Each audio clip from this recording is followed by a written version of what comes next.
ಅವರು ಅವರ ಸಹಪಾಠಿಗಳು ಕೂಡ ಉಡುಪಿಯಲ್ಲಿ ಅವರ ಜೊತೆ ಓದೋರು, ಅವರಾಗಿ ಅವ್ರ ಜೊತೆ ಒಂದು ಆತ್ಮೀಯತೆ ಒಡನಾಟ ಇಟ್ಕೊಂಡವರು.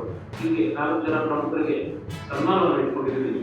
ಇದರ ಜೊತೆಗೆ ಒಂದು ಅವರ ನಮ್ಮ ಬನ್ನಂಜೆಯವರ ಜೀವನದ ಬಗ್ಗೆ ಒಂದು ಸಂಕ್ಷಿಪ್ತವಾದಂತಹ ಒಂದು ನಾಟಕವನ್ನ ರಚನೆ ಮಾಡಿದ್ದಾರೆ, ನನ್ನ ಪಿತಾಮಹ ಅಂತ.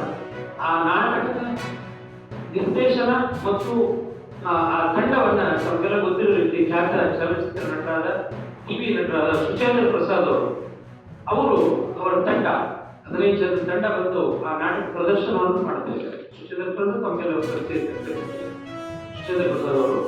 ಹಾಗೇನೆ ಅವರ ಇನ್ನೊಂದು ತಂಡ ಗಾಯನ ತಂಡ ಇದೆ, ಕವಿತಾ ಉಡುಪ ಮತ್ತು ಶ್ರೀಮತಿ ಸುಮಾ ಶಾಸ್ತ್ರಿ.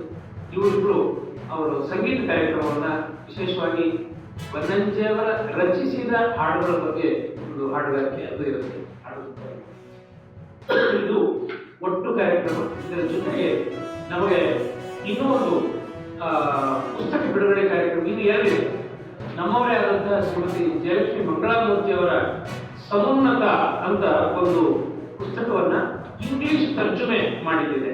ಅದನ್ನು ಮಾಡಿದವರು ನಮ್ಮವರೇ ರವೀಂದ್ರ ಕುಷ್ಟಗಿಯವರು. ವಸಂತ ಕುಷ್ಟಗಿ ಅಂತ ಅವರಿಗೆ ಕೇಳಿದ್ದೀರಿ, ಪ್ರೊಫೆಸರ್ ವಸಂತ ಕುಷ್ಟಗಿ ಅವರ ಮಗ ರವೀಂದ್ರ ಕುಷ್ಟಗಿ ಅವರು.